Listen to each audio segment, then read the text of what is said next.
Welcome to Manager Tools. Today's show, Fighting the Downturn Silence. In today's cast, we describe how to combat the normal tendency of directs to communicate less during a downturn. Before we go on, though, I just wanted to warn you that, yes, the dreaded echo is back in my voice.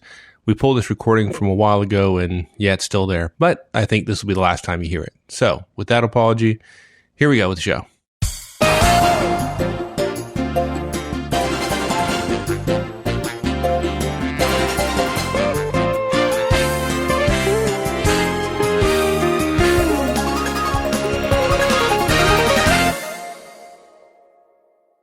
You know, during economic downturns, which we're in, right? Bosses get upset because our directs just don't communicate to us enough.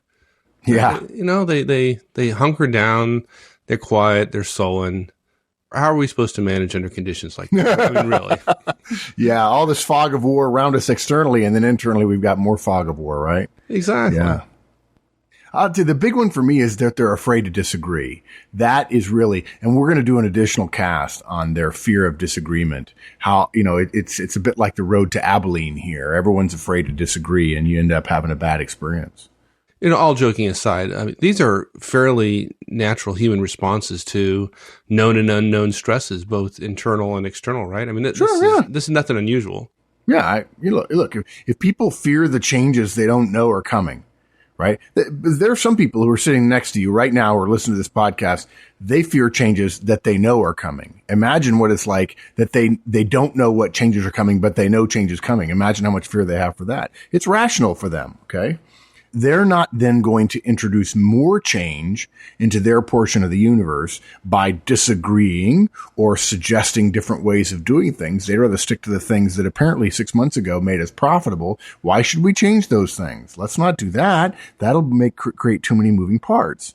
Like you said, they're going to hunker down. They're going to panic, frankly. I mean, that's my sense. There is a form of professional panic that people go through in downturns, which shuts down their interest in communicating about elements of risk or disagreement or change or areas of uncertainty. And you wouldn't say they're panicked, but it is a form of professional panic because everyone knows we must communicate with one another to be effective. Right? Communication is one of the bits of grease that we use to allow us to function well together in organizations. And when that shuts down, things start working less well. Right, exactly. And, you know, sometimes they panic and sometimes they're sullen and sometimes it's just you're sitting in a conference room and you ask a question or you ask somebody to do something and they just give you that, you know, fine. Yeah. Right? You know they're not fine, but they say fine. And I've seen folks literally be asked something, a question by their boss, and they just sit there, lean back, and cross their arms and stare at their boss.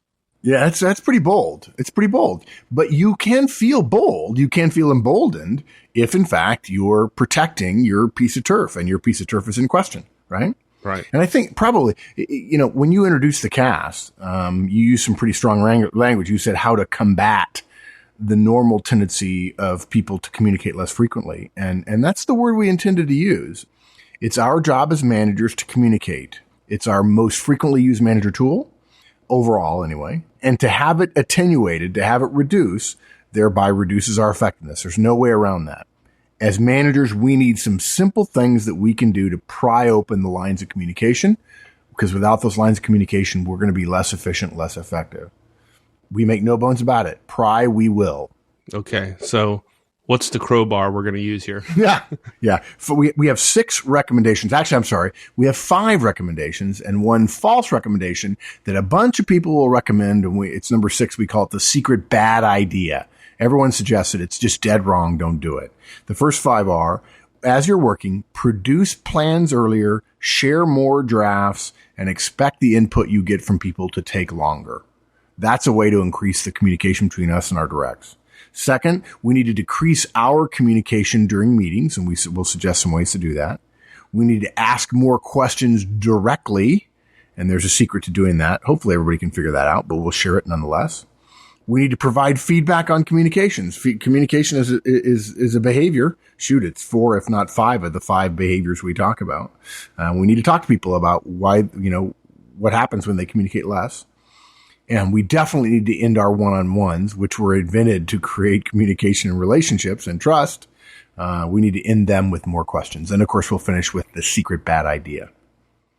And I want to mention one more thing. This is not a completely exhaustive list. It's rather really a shorter list of things that almost any manager who's listening can do right now. The longer the list, the greater the chances that many of us would balk or say, well, I can't do all of that. You don't have to do all this. You can do one or two and see whether or not it works, and then add a couple of more as you get comfortable, all over time, trying to give yourself more.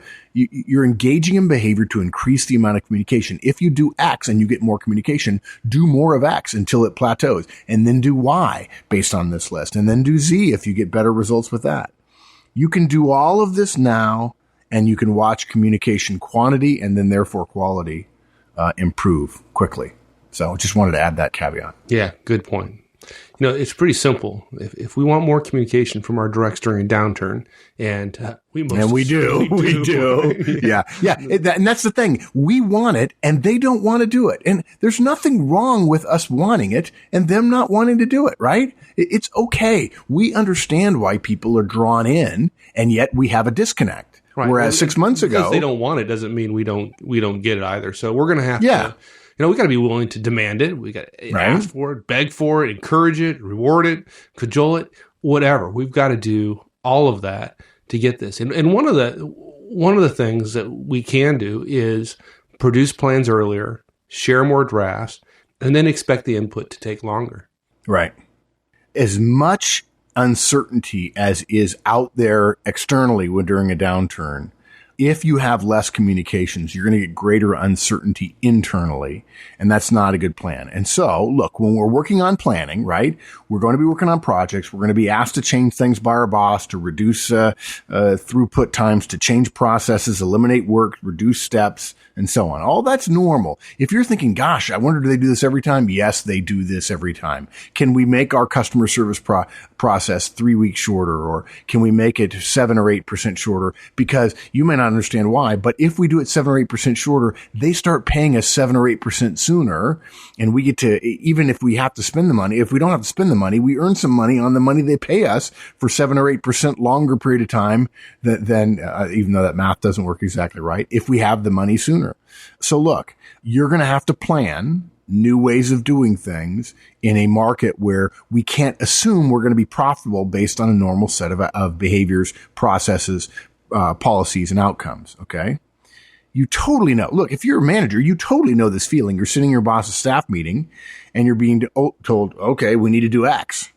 And you're thinking, okay, that makes sense, but geez, holy guacamole, Batman. I mean, it's not, it sounds easy, right? Of course, it always sounds easy for the person who's not going to have to do it.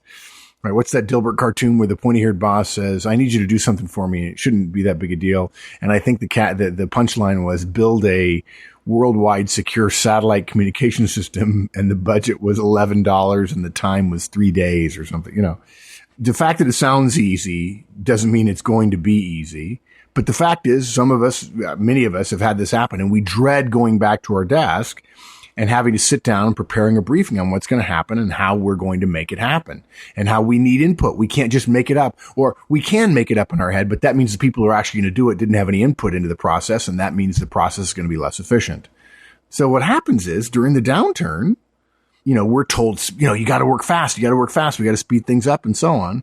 We come back to our desk. We throw something together. We brief it to our team with this tone of, this is what we're going to do, folks. This is how we're going to do it. I got it all figured out. Follow my lead, A, B, C, D, E, F, G. And, jump on, the train's already left the station kind of thing. Yeah, well, that's exactly what contributes to the lack of communication. Yeah, exactly. Why would any of our directs want to give us input after having heard that? Yeah, they know we can't. In fact, they know we came out of the meeting with the boss, right? And they're like, oh, okay. In fact, when we do that, we're partially to blame for the decreased communications, right? So how do we modify our behavior? Because we're not just going to tell people, hey, it's a downturn and I know you're not going to talk to me as much, so you have to talk more. Thanks a lot. Goodbye. Right? We have to modify our behavior without reducing the speed too much so that we can recreate some of the communication that we need to make sure we're on the right track. That's what we need to do. Yeah. So what can we do differently? Okay, so look, you come out of the boss's meeting, you got to change something, or you're not even in the boss's meeting. You look and say, "Man, there's got to be a way we can take a week out of this 4-week process. Let's see if we can't be creative." And if we take a week out of it, that's 25%, faster throughput, and that could make a difference to the internal or external customer in some way. So we've broken this down into 3 steps, which is week 1, draft. We create a draft and we ask for input. And what we mean here is that rather than coming back to our desk and creating a completed plan, rather than briefing that finished plan and saying, this is the plan, we put together, let's just give an example. Rather than coming up with a complete plan with 10 slides all done, lock, stock, and barrel, we put together 6 skeleton slides. We may have in our head the 10 that we want, but we put together 6 skeleton slides. We brief the team and we tell our team, look, this is a draft. I need some help, but I wanted to get this to you fast rather than thinking I could get it all right all at once sitting in my office alone at my desk. I need your input because you guys are going to be affected by this. What we do is we schedule time on our staff meeting agenda for the briefing, but we shorten what we would normally do for a briefing like this. And we do the skeleton, they do the 6 versus the 10. And we shorten it so that we have to move quickly through it. People won't understand it quite as much. Yes, people do this all the time at the executive level, folks. They move quickly through things, not necessarily because they're unprepared, but because they want people to be asking questions to get input along the way. And again, it's going to create more opportunity for questions, if for no other reason than at the end, if you normally have 20 minutes for this and it takes you 10 to brief it, you have time for 10 minutes worth of questions for input, for exchange. And by the way, we're going to talk about direct questions of people and praising them for what they do, or giving them feedback for communications in a minute. Yeah, can I stop you there real quick? Yeah, sure. I'll tell you, after having listened to this just seems completely counter to, frankly, the way I would probably naturally do it. I see you coming. I just got out of my boss's office. He says we got to move fast. I'm going to go back to my desk. I'm going to put the deck together. I'm going to go to my team and say, here you go. Let's do it. Are you on board or not? Yeah, good. Because that kind of behavior will increase communication, right? Yeah. Oh, good. Yeah. Good. I think we're going to have to go ahead and look, don't pass out if you're a high D or a high C or like Mike, both. We know you guys want to go fast. And we know, frankly, there's a part of you that said, look, if they just showed up and what is that? I've quoted this guy before. I still don't know who said it. Somebody send me an email and tell me who said it. The American movie director who said, actors always come up to me and tell me what they think. I really don't require my actors to think. I require them to move their mouths when and how I tell them to, right? That's the classic high D director kind of thing. We know that part of you wants to ram it down your folks' throat because it's faster that way. And that way they won't. Part of me, every fiber of me. And not only is it faster, but they won't taste bad if you just ram it right down their throat. There you go. And frankly, when you look at your plans, Mike, you look at them and you say, that's a good plan, don't you? As soon as you're done. Sure, after having reviewed all 50 pages. Yeah, exactly. Yeah. So look, and the high C's probably say, to your point about 50 pages, you're like, well, I could cut out 1 or 2 and maybe they'll figure out which 1 or 2 I want them to add back in so we can be perfect again. But look, the problem with that is, and we've talked about this, we've probably alluded to this 50 times in CAS over the years. Do you want to indulge your normal style, which so many people do, as managers and as directs, and essentially go fast and then shut down communication? Or do you want to think about being effective in the new environment? And as high an I and as low a C as I am, I think I have the lowest C on record ever. I'm kidding, but it's mostly true. I am willing to create 20 slides that are perfect with notes if that's what the audience needs. And the high Ds and the high Cs in the room who are listening ought to be willing to cut slides out, leave some blank spots, leave some holes that allow your directs to fill them in, because the problem of lack of communication is far worse than the lack of a perfect plan in 2 days on this particular project, because the lack of communication is going to affect every other project, and this project is only one of many. Right. And just for those, and we apologize, we do this too much and it's bad, but for those of you who are not familiar with the DISC profile, when we say high Ds, we just mean your hard charging, general pattern, take no prisoners type of managers. And if you want somebody's opinion, you'll give it to them. That's a high D, right? Exactly. And then high C's are those folks who are engineers, IT folks, people who perfectionists, right? Accountants. The perfection person who wants to have a 50-page plan like me. Yeah. And for those of you who are in the IT world, we would be willing to bet, just based on our experience, 70% of the people around you in your IT department are high D's and or high C's. They're either high D's, high C's, or both. They tend to focus on the task, and they tend to want either very, very fast and do it my way, or they want perfection. Please give me more data. Ready, aim. I'll fire, and as soon as I get a few more aims in there. Both of them are inherently not well prepared for this kind of faster, a little bit less pure slide presentation or presentation in general or project plan that requires input from their directs. And yet, remember, this is week 1. It's a draft. We don't have to come up with the final product. And I'll tell you what the high C's will do. They'll create something perfect, and then they'll be proud of it. And they say, oh, I just threw this together. That's not what we mean by saying this is just a draft and have it be perfect in every way, shape, or form. Leave stuff out. Ask for input. Once you ask for input, wait after you ask. Allow people to take time to answer. Don't make all your darn questions rhetorical, which is what so many people do. And another thing, very helpful behavior. Write down anything they tell you and incorporate it as best you can, including praising people and asking people by name for their thoughts, which again, we'll talk about in a little bit. That's the first meeting. The second meeting, weeks 1 through, private input. So we're talking about here is after staff meeting. We're going to go having one-on-ones with our folks. One would hope at least, right? Each one, yeah. And then during those one-on-ones, we're going to have the slides we presented. We're going to have those drafts we presented to them. And then we're going to ask them early on during our portion of the one-on-one, a couple questions. We're going to say, hey, look, I've got the slides and I'd like your input and I got some questions. Yeah, like what additional thoughts do you have? Or do you see any holes in the plan? Or where can we make this better? What can we do differently? What does this mean you have to do or change? Is that going to work? We're really trying to mix in a bunch of open and closed questions so that we just, we don't want to give them a bunch of yes or no questions, right? And we didn't stop at just one question. We're going to ask them a number of questions trying to get them to contribute their ideas to the presentation or this plan we're putting together. And for those of you who really want to be clever, who really want to be smart, you'll write down these 4 questions. You'll ask them of everyone so you can compare people's data across different one-on-ones. And when you ask these questions, I think about it. Those of you who are manager tools managers and you use one-on-ones, you use feedback, you use coaching, you delegate and so on. You believe in the concept of relationship building and high effectiveness, high ethical professionalism as a manager. You believe it's a great thing to be a manager. It can be if you do it well. Then ask yourself, what would you do if a bunch of your directs sat there like bumps on logs when you ask them these questions? Wouldn't that give you, if you knew these are the questions you're going to ask and these are reasonable and legitimate questions for which you are prepared and it's reasonable to assume they would be prepared, they should be, or it's reasonable to assume that they would be prepared to discuss this since they've been briefed on it. And you mentioned, hey, we'll be talking about this further.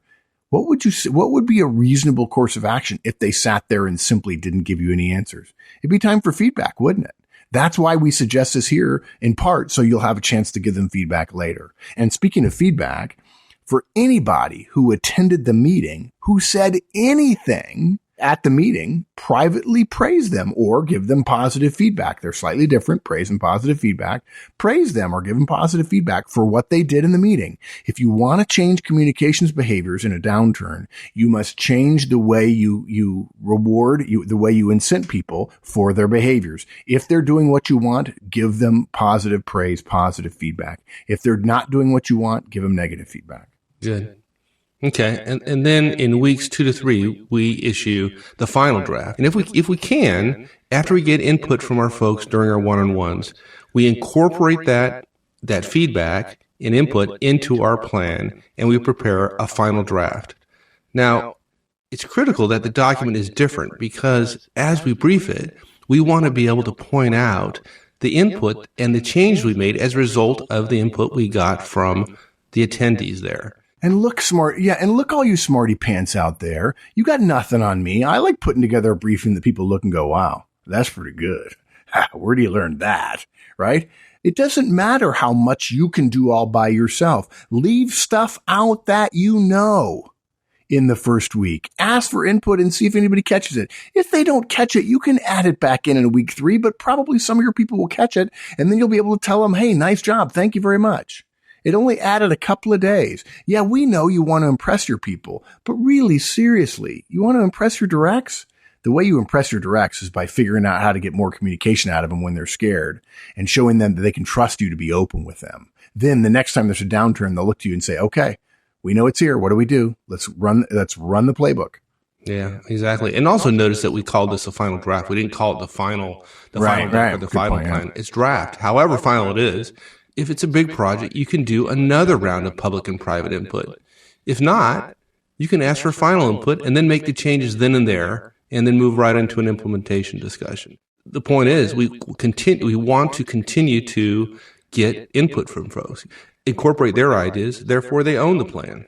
Yeah, and look, folks, if you're under the age of 25, 26, 27, 28, I don't know, somewhere, half my age, something like that, then let me just tell you something. For the rest of your career, you will be handed draft documents and you'll be told this is the plan. And there's a part of you that'll be like, well, that's only a draft. And they'll be like, yeah, dude, we were in the meeting. It was a draft. And everybody said, yeah, I like that one. Let's do it. We don't need to reprint it and say, cross out draft and put final. If you want to put final in front of draft and have it a final draft, fine. But don't think that a draft is really something that's going to be marked up 10% more and then it's going to be created final and then it's going to go to the printers and it's going to come back to us like some congressional budget thing in the United States. Okay. We work off of final drafts or even rough drafts all the time if we think we can get speed and we're not worried about a 5% fallout rate. Now, we don't do this if we're testing nuclear isotopes. Okay. But most of us don't do that every day. Okay. If you're messing with radioactive waste, we encourage you, have a perfect plan and go through 30 drafts. But other than that, you're going to be working off a draft. So in week 3, or it may actually happen in week 2, once you come to if you move quickly, in week 2, the final draft is in fact your plan.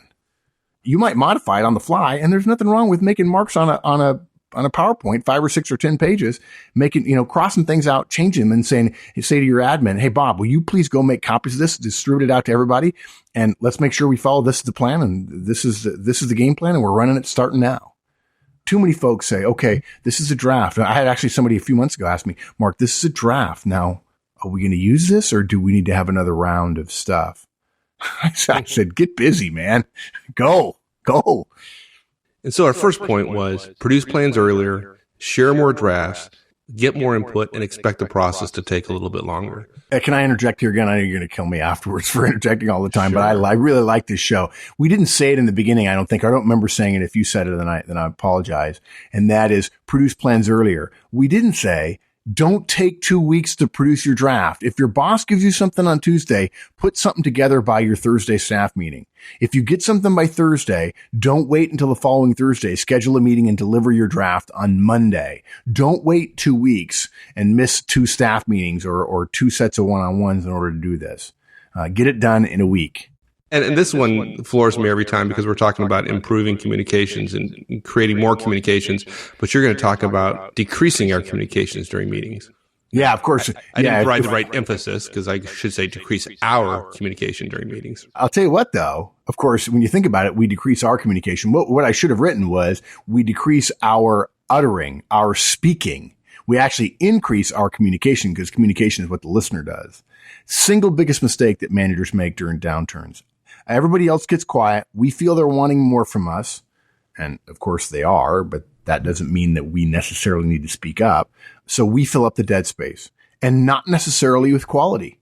Frankly, I see that a lot, that the quantity goes up sometime for managers, but not necessarily the quality. So be quiet. Wait an extra second. You high D's and high I's, tough cookies. Wait. Bite your tongue until it bleeds. You S's and C's, well, luckily you just get to be you and, wait, and everybody will talk and they won't even know you're there. Lean back if you have to. Do what Skype does, which I love. Skype recommends take a deep breath, right? Take a deep breath. We've recommended before the 1 breath rule to slow down, to keep from interrupting. Finish the breath you're breathing before you respond to what somebody else is saying. This will increase the amount of communication you get Because if you think you're talking right when somebody's done, they think you're talking before they're done. And so they will start shortening what they're saying. And now's not the time for them to be thinking about shortening what they're saying. Speaking of shortening the length of your presentation. When you think to comment, ask others what they think first. More than that, ask more questions directly. I mean, this can be a follow-on to the meetings discussion because we certainly use that technique in meetings as well. But rather than always having a point of view, in a downturn, wait to give it until after others have spoken. And then if they don't speak up, just ask them directly. Hey, Anna, what do you think about what Will said? Or, yeah, that's a good one. Hey, Will, do you agree with Bernie's approach? Ask them very specific questions. Yeah, and listen to this. Listen, when you say, you use the example, Anna, what do you think about Will said? What is the most important word in that question? I'm going to just say it again. Anna, what do you think about what Will said? What's the most important word in that question? And what really makes it a direct question? Her name, of course. Yeah, exactly. The use of a person's name makes that question as direct as it can be and increases the likelihood that they will feel obligated to answer as opposed to figuring out some reason for not answering. And you may not want to chastise them in front of everybody else, and so they get away with it. Is it reasonable to expect answers from these questions? Is it reasonable to demand that of folks? Yeah, I think that's like the $64,000 question. And I got to tell you, I think a lot of people struggle with the manager tools approach of we love our directs, we care. Management is an ethical responsibility. And if you're not willing to express love in the workplace, you got no business being a manager. Being a manager is not about power. Yeah, you have more, although it's not as much as you might think. Being a manager is about respecting others and expressing love, literally professional love in the workplace. And they can't really balance the fact that we say all those things and the fact that we say, and you can produce an edge at times and expect the edge to work because the workplace is not about you. It's not about your lovely directs. It is about achieving profits for the company. We work for the company and not for our team. We love our team. We work for the company. What do we do when somebody doesn't respond at all, or at least not terribly effectively? And listen, folks, I guarantee if you start using this direct method, when you say, Anna, what do you think about what Will just said? You'll probably discover a lot of people. If you don't do this now, you're going to discover all of a sudden that a lot of people start answering your question first by looking up from their PDA and their apparent cone of invisibility. And they're sort of saying, can you repeat the question? So, okay, look, what do we do when they don't respond at all? Two things. First, pause. Give them time to answer. You don't have to wait 10 seconds. 5 seconds is appropriate. Now, you've waited, you paused, you didn't get a good response, or you got some response but it was lame, or you got no response at all. And you get let me find it. I got to go to my notes or whatever. And after a few seconds, like, okay, he's stalling. Okay. We don't get what we want. During the next one-on-one, we share with this person some negative feedback. Hey, can I give you some feedback? When you don't respond quickly and directly several times in a meeting, like during this question and this question and this question, I get the impression you're not staying focused. Can you respond differently in the future? Thank you. I want to be clear about this. For those of us who don't want to put people on the spot in a situation like this, you're absolutely, utterly, completely dead wrong. We can't disagree with you more stridently. To suggest that we can tolerate no or very little communication from some of our directs, especially during a downturn where risks are greater, simply because we fear upsetting them, that is putting the emotional needs of the one above the legitimate professional needs of the many and therefore of the organization. There are no jobs we know of that require meeting attendance without a concomitant expectation of open communication. None. Okay, most meeting communication isn't as open as it could be. And during downturns, it can be funereal in there. I mean, it's bad. It's ineffective. It's unprofessional. And if it's our meeting, we are responsible for the outcome. And that means being willing to introduce some encouragement, some goads, some polite suggestions that perhaps there will be future negative feedback for those people who are not willing to open up. You don't get to come to a meeting, engage in a pity party privately about whether or not you're going to get to keep your job and not contribute. You don't. First of all, you can't call yourself a leader if you do that. But secondly, you're not contributing to the organization. Yeah, well, let's go even further than that. Let's make a point of this, and we'll just call this point 4 in this podcast, which is you need to provide feedback to folks on communications. Yeah, but what's funny about that is when you ask about the five forms of behavior that we think you should focus on when giving feedback, they're all potentially communication, right? Communication is our most frequent behavior. So feedback about communication has to be a given. If you cut that out, you're cutting out a big part of your folks. And frankly, what do we hear when somebody gets promoted? She's a great communicator. Oh, okay. Maybe if we want other people to get promoted, the people who aren't great communicators, we should give them feedback about their communication so they can get a chance to get promoted. Yeah, it's fascinating how many people don't think of communication as behavior. Yeah, it doesn't make sense, right? Yeah. No, and look, whether we're good at giving feedback about it, when it changes and those changes hurt our team and others people communicate less and that hurts the team, now we're obligated to talk about it because now we're affecting the output of the organization, our sub-organization. In a way, now it's not just the words. It's not just how we say the words. It's not just the facial expressions. It's not just the body language. Now a person's communication is in fact related closely enough that it is work product. I mean, seriously, think of it this way. Less frequent communications can essentially involve all 5 of the behaviors we think of when we're giving feedback to somebody. And that, to me, that's a wow. Yeah. And it's absolutely in the wheelhouse of any manager who's willing to give feedback. Now, there are managers who are listening going, yeah, I know I'm supposed to do feedback, but I really don't like it. Okay. And if you want to know how to solve this problem about how to fight the downturn silence, one of the ways you do it is with feedback about communication. You can go into the fray without this tool in your toolbox, but you're going to be less effective than the manager who is willing to introduce a little bit of a pinch, not a crunch, but a pinch into the relationship and say, okay, can I give some feedback? Can I give some feedback of what happened in the meeting? I need to share some things with you. Would you be willing to hear it? Yeah, I will. Okay. When you do this, here's what happens. When you do that, here's what happens. Blah, blah, blah. Okay. Yeah, and they're simple. When you add comments to the meeting, it shows me you're prepared. Thanks. Yeah, that's a good one. Yeah. Or when you come to 3 meetings in a row and you don't have anything to add, you don't say a word during the entire time. I just worry that you're not on top of your responsibilities. What can you do differently about that? Yeah, good one. Yeah. When you don't respond to Tony's emails after 72 hours, that doesn't help the team move progress. Can you go respond now? Yeah. I'm going to leave the office and come back. Yeah. And when I ask for input and you share that idea while also saying good job to Henry, it impresses me. So thanks. And those are all, those took us 10 seconds each. There are 4 or 5 of them in there. Doesn't take very much. Yeah.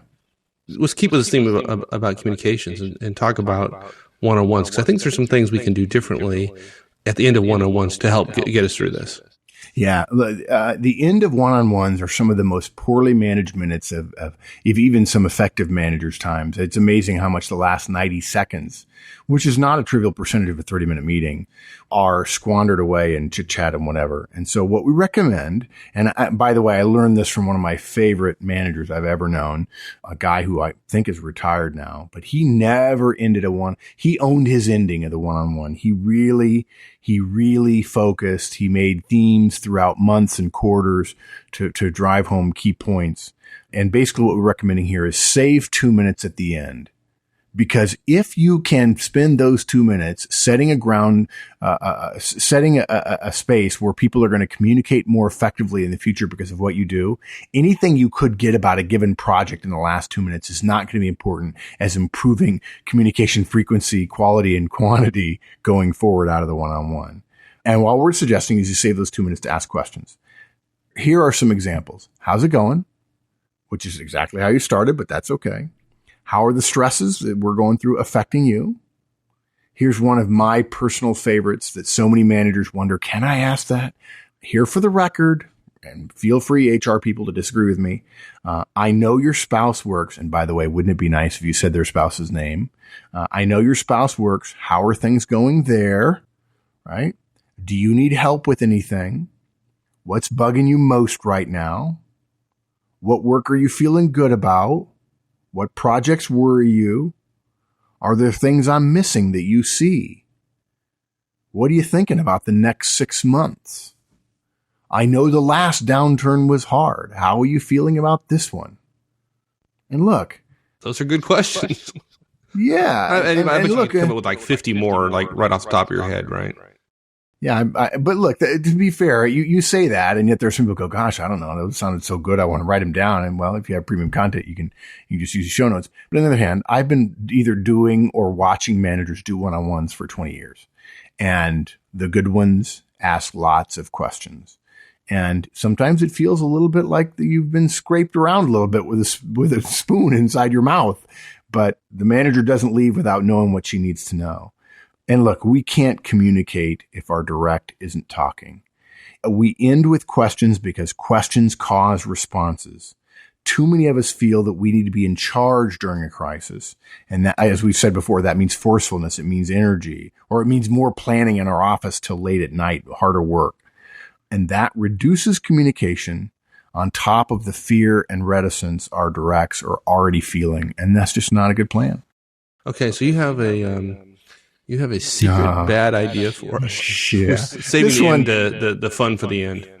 I got in trouble for this. There's a great story. I was facilitating a senior executive group. We were doing not really strategy, but a quarterly tactical review that was strategic in nature for the whole company. It was the leadership team of a $1 billion company or so, but it was really more tactical. Where are we? Where do we need to go? How do we need to shift resources around, and so on? And somebody brought up a comment at the end of a session around the idea of, I'm struggling. Our group hasn't been doing as well. I noticed my guys kind of drifting away. Anybody have any ideas? And unfortunately, I hadn't facilitated the meeting. And so I hadn't really shut off debate at that point and said, we're done. And in the next 15 minutes, the meeting got taken over with a bunch of fairly senior people, giving this one other executive ideas about what to do. And I got spanked later by the CEO, and rightfully so because of my delivery. And of course, the problem was that I took goodwill off the table when they needed me to have a lot of goodwill on the table for the next 2 days of the session. But what happened was all these executives started essentially doling out variations of the secret bad idea, which I'll share in just a minute. And I finally listened, and I was trying to allow it to kind of come to an end, but people kept talking and talking and talking. And I didn't facilitate those last 5 minutes well, because they turned into 15. And then we ended up not finishing on time, which I flippin' hate. But anyway, I finally looked at everybody. I said, are you nuts? Oh, why are they paying you what they're paying you? That is the wrongest thing ever. I just created a new word in the dictionary. It's wrongest. And wrongest is that idea. That doesn't work. It never works. Everybody wants to do that, but it doesn't work. It's wrong. It's not just wrong, it's wrongest. So we probably should have started with this to get it out of, but I thought it was a funny story. And believe me, if you'd have been there, the veins in my neck were standing out. And I remember looking over at the CEO when I finished my tirade, and he was like, jeez, dude. Yeah, folks not a way to end on an up note. Yeah, folks can't see me. I'm just shaking my head going, yeah, exactly. I can see it. I can see it. You not only can you see it, you have seen it in front of clients. And yet, I do believe we do get some benefit from being willing to stand up and say, no, that's wrong, as opposed to just sort of having private conversations about it. I was right in defending the bad idea, and I certainly didn't want this executive to leave with any idea that what they were suggesting was good. And I talked to him later, and he did what I suggested, and things got better. And there were other reasons it got better, not just my suggestions. Please don't get me wrong there. But it was the way in which I was so vehement about it, just because I've heard it so many times and it never works, and nobody ever pays attention to the results, and nobody ever measures it and says, oh yeah, okay, we spent some money, but that didn't work. Okay. So put us out of our misery here. What is the bad idea? Please? Yeah. So they throw a party. They take everybody to lunch. They offer to buy the first round at the bar that many of us frequent before heading home at night. They offer to host lunch in the conference room to get everybody together and talking. Okay. And it's a way to change. I'm changing the venue. We're going to a more relaxed and casual atmosphere. People will open up. Wrong, wronger, wrongest ever of all timest. Okay. The venue change doesn't address the problem. It actually makes it worse by saying to everybody, hey, I know you won't talk at work, so maybe you'll talk over there. Dumb. People aren't that stupid. You're not that smart. They're not that dumb. And even if they do you think that means they will talk more at work tomorrow? No. They will talk more at the bar, right? And they will probably complain about bosses. And let me just go one step further. We certainly are in favor of alcoholic beverage or adult beverages at certain times, but alcohol is dumb. as a facilitation device to get good communication going. It's great to get communication going in most cases. It's not great to get good communication going, and it doesn't last. Okay. Tense people drinking alcohol don't suddenly open up about projects and come up with better ideas, at least in most cultures. But they open up about projects, believe me. Yeah, maybe not in a productive way. Yeah, they open up about certain people's projects and the people that are involved. Yeah, look, exactly. Really what we want here, don't be shy about this. We don't want people to feel better. We want more communication about work. We want better ideas about work, and we want faster results and faster turnaround, and that means effective and efficient communications. And going off-site and including alcohol or buying somebody a meal doesn't increase the chances of effective communication that's related to work. And it not only doesn't increase it, it doesn't stay increased even if there's a short-term feel-good sense. Everybody puts their arms around each other and calls a few calves before everybody goes home. Off-site is not the answer. Events, effects, attenuate. I wrote that down the other day. I thought I got to Twitter that. Events, effects, attenuate. That's why we're not a big fan of events here. We're certainly not effective. We're not in favor of offsites, generally speaking, although if you have to go offsite, there are times when it works. Ask your team to communicate more at work about work, because that's why we're here. That's why they're there to work with you. And the more you ask them what you want, the more you ask from them the things you want from them, the more likely they are to get it. The more they're likely they are to give it to you. That's it. Good. Okay, so quick wrap up. Produce plans earlier, share more drafts, expect the input to take longer. And we shared, 3 kind of steps toward developing that plan. Decrease our communications during meeting, decrease our communications during meetings, ask more questions, get more input from your folks. Ask more questions directly, use names, provide feedback on communications, in one-on-ones with more questions to facilitate communications, and avoid the secret bad idea. No parties. There you go. Just don't do it the way I did it. Okay, good. All right, my friend. Thanks, partner. We'll see you. We'll see you at tomorrow's party. Bye. Thanks for joining us, everyone. That's it for this week. At a recent conference, Mark and I discovered that there are at least some listeners who are not aware that we do a second podcast called Career Tools that is focused exclusively on your career. We had such a backlog of casts that we wanted to record that we thought we'd separate the management-related podcasts from those that are more focused on your career, whether you're a manager or individual contributor. And so we started doing Career Tools. So go to iTunes, search on Career Tools, and you'll see our second podcast. So if you're not a subscriber, go subscribe now. All right, folks. Well, we'll see you next week. So long.